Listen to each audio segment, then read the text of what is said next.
क्या आपने कभी सोचा है कि एक छोटे से राजकुमार की साधारण यात्रा कैसे एक ऐसे दर्शन में बदल गई जिसने पूरी दुनिया को बदल दिया? बौद्ध धर्म भारत की पवित्र भूमि में जन्मा एक ऐसा मार्ग जिसने न केवल शांति और करुणा के संदेश दिए बल्कि संस्कृतियों और समाजों की आत्मा तक को छुआ।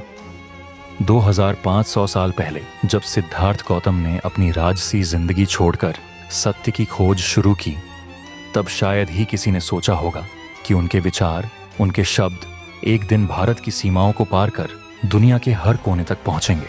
लेकिन सवाल यह है कि यह सब कैसे हुआ? कैसे एक साधारण उपदेश एक ग्लोबल फिनोमेनन बन गया?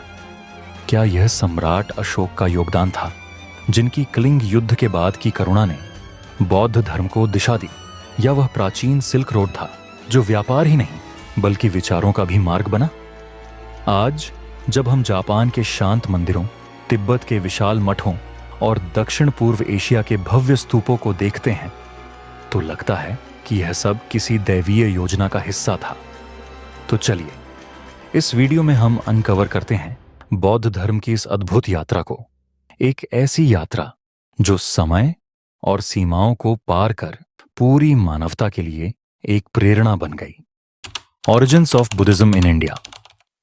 यह कहानी शुरू होती है लगभग 2500 साल पहले, जब भारत एक ऐसा समय देख रहा था जो सामाजिक, धार्मिक और राजनीतिक उथल-पुथल से भरा था। इस समय ब्राह्मणवादी परंपराएं अपने चरम पर थीं और समाज में जाति व्यवस्था और यज्ञों का बोलबाला था। लेकिन इसी समय एक राजकुमार ने वह सवाल पूछे जो उस युग के लिए असामान्य थे। जीवन का अर्थ क्या है? दुख क्यों होता है? सिद्धार्थ गौतम, जो शाक्य वंश के एक राजकुमार थे, एक भव्य जीवन जी रहे थे, परंतु उनकी जिंदगी का मोड़ तब आया जब उन्होंने 4 दृश्य देखे। एक वृद्ध व्यक्ति, एक बीमार व्यक्ति, एक मृत शरीर और एक सन्यासी। इन दृश्यों ने उनके भीतर एक गहरा सवाल पैदा कर दिया। क्या सुख दुख से परे भी कोई सत्य है? इस जिज्ञासा ने उन्हें अपने आरामदायक जीवन को त्यागने पर मजबूर किया। 29 साल की उम्र में उन्होंने घर बार छोड़कर एक सन्यासी का जीवन अपनाया और सत्य की खोज में निकल पड़े। सालों की तपस्या और ध्यान के बाद आखिरकार बोध गया में बोधि वृक्ष के नीचे उन्हें निर्वाण प्राप्त हुआ। यहीं Siddharth Gautam Buddha, the enlightened one, बन गए। बुद्ध ने पाया कि जीवन का मूल दुख है दुख, और इसका कारण हमारी इच्छाएं और आसक्तियां हैं। लेकिन उन्होंने इसका समाधान भी बताया, मध्य मार्ग। उन्होंने 4 आर्य सत्य, 4 नोबल ट्रूथ्स और अष्टांगिक मार्ग, 8 फोल्ड पाथ का उपदेश दिया, जो आज भी बौद्ध धर्म की बुनियाद है। उनकी शिक्षाओं में न कोई जटिल कर्मकांड था, न कोई भेदभाव। यही कारण था कि बुद्ध के विचार आम जनता और यहां तक कि शासकों को भी आकर्षित करने लगे। धीरे धीरे उनके अनुयायियों का एक बड़ा समुदाय बन गया, जिसे संघ कहा गया। बुद्ध ने अपने समय में केवल एक धर्म की स्थापना नहीं की, बल्कि एक ऐसा दर्शन दिया जिसने समाज की जड़ों को हिला दिया। उनकी शिक्षाएं मगध से निकलकर पूरे भारत में फैल गईं। लेकिन यह तो सिर्फ शुरुआत थी। बौद्ध धर्म को अभी अपनी सीमाओं से परे एक लंबा और अद्भुत सफर तय करना था। Role of emperor Ashoka. इतिहास के पन्नों में सम्राट अशोक एक ऐसे शासक के रूप में दर्ज हैं जिन्होंने युद्ध के मैदान में तो विजय पाई, लेकिन सच्ची जीत उन्हें आत्मा की शांति में मिली। अशोक की कहानी बौद्ध धर्म के प्रसार का सबसे महत्वपूर्ण अध्याय है। कलिंग युद्ध, वह क्षण जिसने सब कुछ बदल दिया। अशोक के शासनकाल का प्रारंभ उनके साम्राज्य विस्तार और शक्ति के लिए जाना जाता है। वह एक ऐसे शासक थे जिन्होंने अपने अधिकार क्षेत्र को मजबूत करने के लिए कठोर और आक्रामक नीतियां अपनाई। लेकिन 261 ईसा पूर्व में लड़ा गया कलिंग युद्ध उनकी जीवन यात्रा में सबसे बड़ा मोड़ था। इस युद्ध में 1 लाख से अधिक लोग मारे गए, हजारों घायल हुए और लाखों ने अपना सब कुछ खो दिया। जब अशोक ने युद्ध के मैदान में हताशा और विनाश देखा, तो उनके भीतर एक गहरी बेचैनी जाग उठी।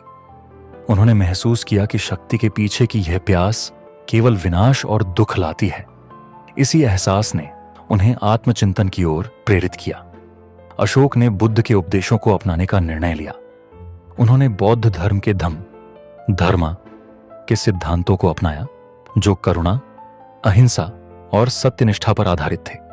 लेकिन उनका परिवर्तन व्यक्तिगत स्तर पर सीमित नहीं रहा।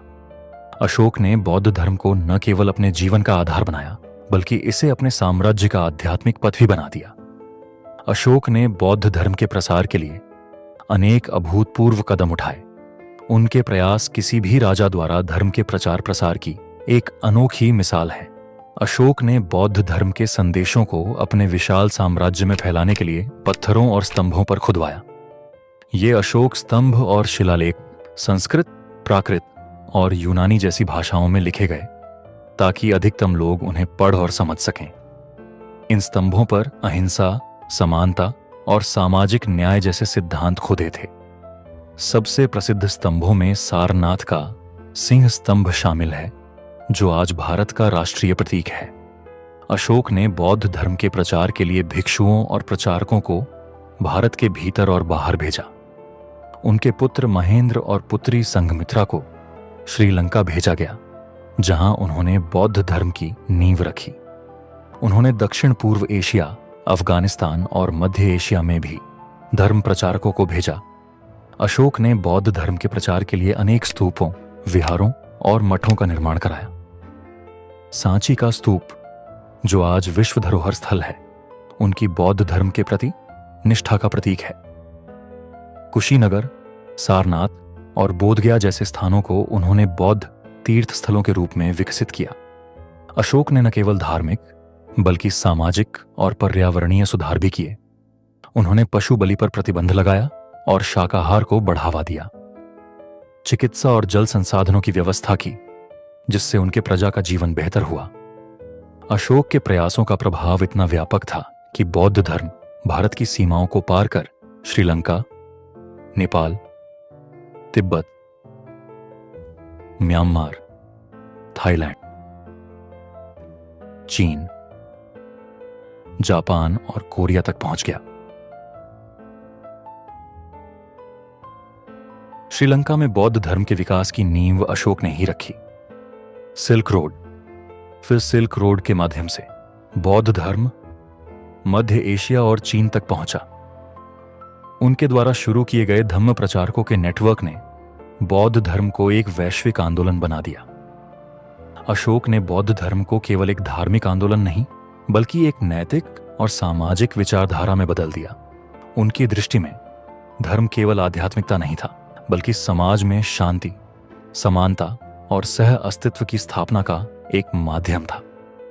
आज भी जब हम उनके स्तूपों, शिलालेखों और स्मारकों को देखते हैं, तो हमें याद आता है कि कैसे एक शासक ने हिंसा के मार्ग को छोड़कर शांति और करुणा को अपनाया और पूरी दुनिया को इसकी प्रेरणा दी।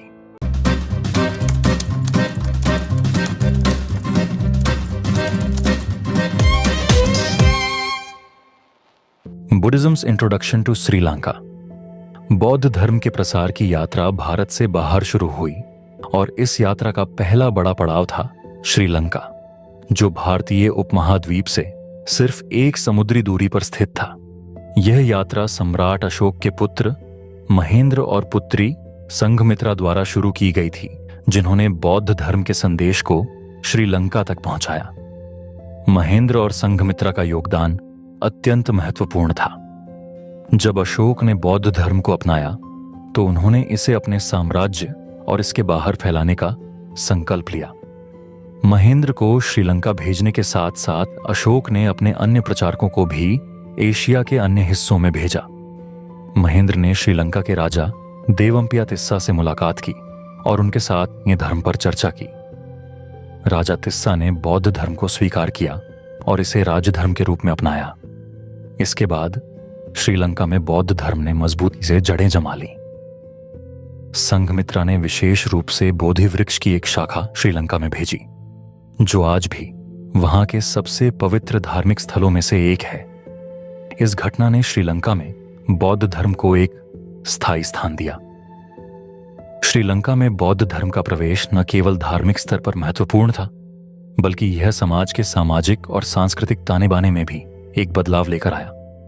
बौद्ध धर्म ने श्रीलंका में एक शांतिपूर्ण और अहिंसक जीवन की नींव रखी।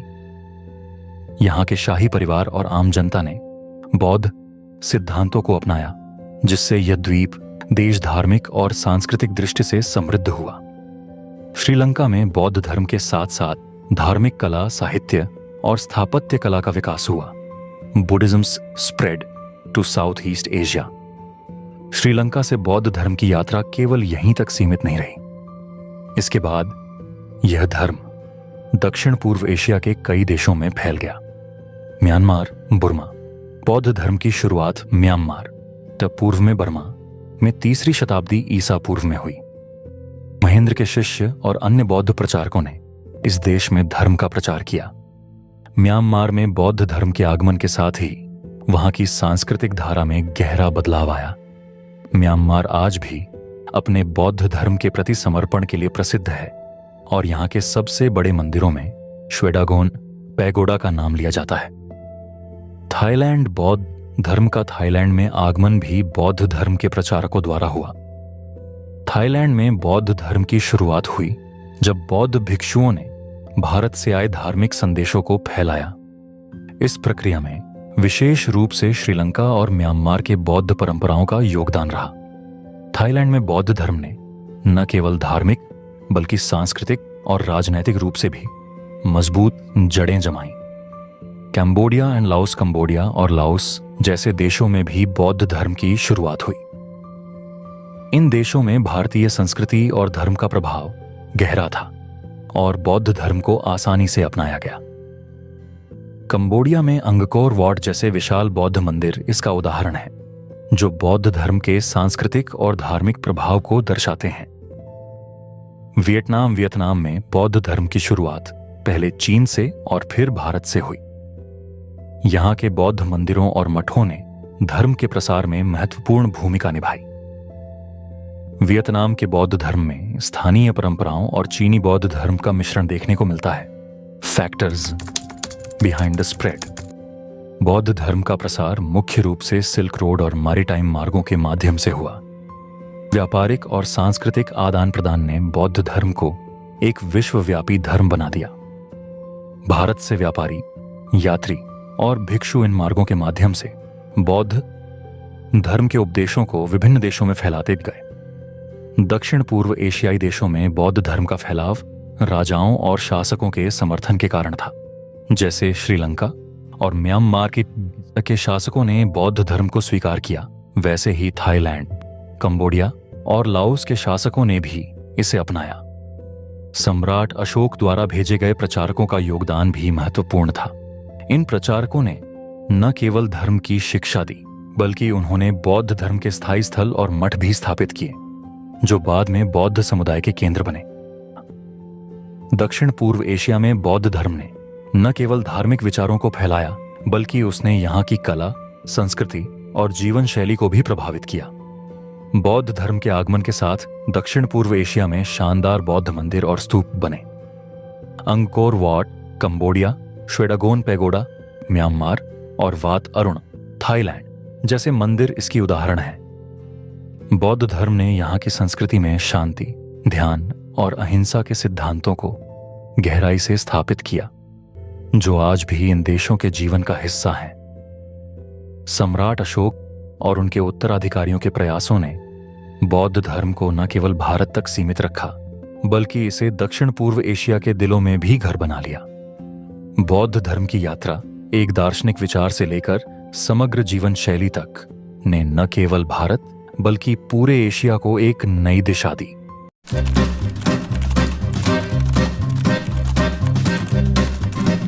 Decline of Buddhism in India and its survival abroad. धर्म कभी पूरी तरह से मरता नहीं, वह सिर्फ रूप बदलता है और नए रास्तों से अपनी यात्रा जारी रखता है। ऐसा ही कुछ हुआ था बौद्ध धर्म के साथ, जब उसकी जड़ें भारत में कमजोर होने लगीं, लेकिन उसने विदेशों में एक नया जीवन पाया।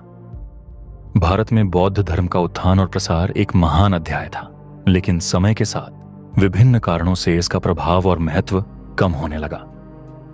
इस गिरावट को समझने के लिए हमें इतिहास की गहराई में झांकना होगा, जहां बौद्ध धर्म का स्थान धीरे धीरे अन्य धार्मिक विचारों द्वारा लिया गया। Rise of Hinduism and reassertion of Brahmanism. बौद्ध धर्म का उत्थान हुआ था जब हिंदू धर्म के कुछ पहलुओं के खिलाफ एक नया सिद्धांत प्रस्तुत किया गया। लेकिन जैसे जैसे समय बीतता गया, विशेषकर गुप्ता पीरियड में, हिंदू धर्म ने फिर से अपने पैरों पर खड़ा होना शुरू किया। ब्राह्मणवाद की पुनः जड़ें मजबूत होने लगीं और वैदिक धर्म के सिद्धांतों ने बौद्ध धर्म के विचारों को धीरे धीरे हाशिए पर डाल दिया। बौद्ध धर्म के अहिंसा, ध्यान और निर्वाण जैसे विचारों ने समाज को एक नया दृष्टिकोण दिया था, लेकिन ब्राह्मणवाद ने कर्मकांडी अनुष्ठानों और यज्ञों को प्रोत्साहित किया जो धीरे धीरे समाज में समायोजित हो गए। इन सामाजिक और धार्मिक बदलावों ने बौद्ध धर्म के प्रभाव को कमजोर किया। Invasions and political instability.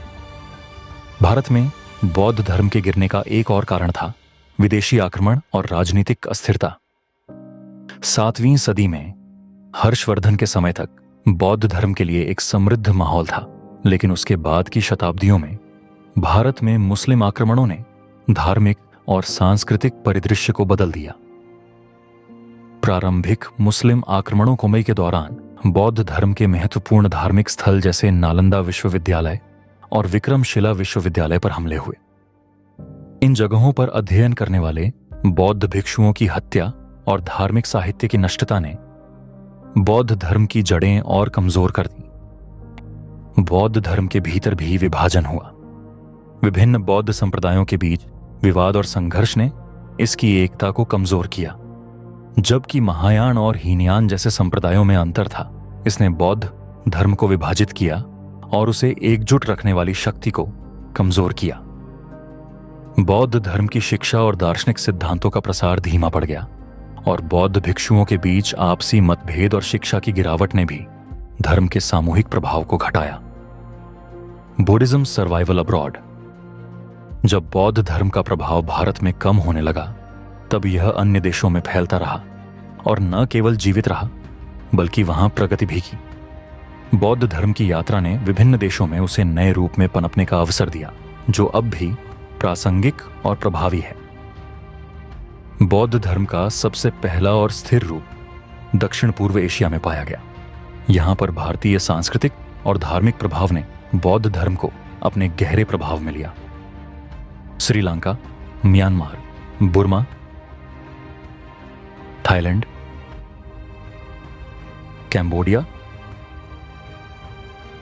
और लाओस जैसे देशों में बौद्ध धर्म ने न केवल जड़ें जमाई, बल्कि यह वहां की धार्मिक और सांस्कृतिक धारा का एक अभिन्न हिस्सा बन गया। इन देशों में बौद्ध धर्म के शास्त्र, संस्कृति और ध्यान की प्रथाएं आज भी जीवित हैं। केंद्रीय एशिया में भी बौद्ध धर्म का प्रचार हुआ, खासकर कश्मीर है और गांधार की कीझाल गराज के क्षेत्र में, जहां से यह मध्य एशिया और चीन तक फैला। बौद्ध धर्म के भिक्षु और व्यापारी सिल्क रोड के माध्यम से बौद्ध विचारों और संस्कृति का आदान प्रदान करते थे। गांधार कला, जिसमें बौद्ध धर्म की मूर्तियां और चित्रकला थीं, आज भी मध्य एशिया में प्रमुख रूप से देखी जाती है। चीन, खोरखोरिया और बेरिनियन जापानन में बौद्ध धर्म ने एक बड़ी यात्रा तय की। चीन में बौद्ध धर्म ने कन्फ्यूशियसवाद और ताओवाद के साथ संवाद किया और इसने चीनी समाज को धार्मिक, दार्शनिक और सांस्कृतिक रूप से गहरे तरीके से प्रभावित किया। चीन से बौद्ध धर्म को कोरिया और जापान में भी फैलाया गया, जहां वह आज एक महत्वपूर्ण धार्मिक परंपरा बन चुका है। जापान में ज़ेन, बौद्ध धर्म और निक्को शिंकू जैसे बौद्ध पंथों ने अपनी पहचान बनाई। Tibetan Buddhism and the Himalayas. Tibet में बौद्ध धर्म ने विशेष रूप से खुद को स्थापित किया। तिब्बती बौद्ध धर्म, जिसे वज्रयान के नाम से जाना जाता है, ने तिब्बत, भूटान और नेपाल जैसे हिमालयी क्षेत्रों में महत्वपूर्ण भूमिका निभाई। यहाँ के बौद्ध धर्म ने भारतीय बौद्ध धर्म से बहुत गहरे संबंध रखे, खासकर महायानवान और तंत्र की परंपराओं के संदर्भ में। तिब्बत में बौद्ध धर्म को राज्य धर्म के रूप में अपनाया गया और यहाँ की संस्कृति में बौद्ध धर्म का गहरा असर पड़ा। भारत में बौद्ध धर्म का पतन एक ऐसी प्रक्रिया थी जो समय, समाज और राजनीति के बदलते परिवेश का परिणाम थी, लेकिन बौद्ध धर्म का अस्तित्व पूरी तरह से समाप्त नहीं हुआ उसका प्रभाव विदेशों में और विशेष रूप से एशिया के विभिन्न हिस्सों में फैला, जहां उसने न केवल सांस्कृतिक, धार्मिक और सामाजिक बदलाव लाए, बल्कि आज भी यह एक जीवित और समृद्ध परंपरा के रूप में मौजूद है। भारत में बौद्ध धर्म के पतन के बावजूद यह विदेशों में फल फूल कर एक नई दिशा में विकसित हुआ और दुनिया भर में उसके विचारों और सिद्धांतों का महत्व बढ़ता गया।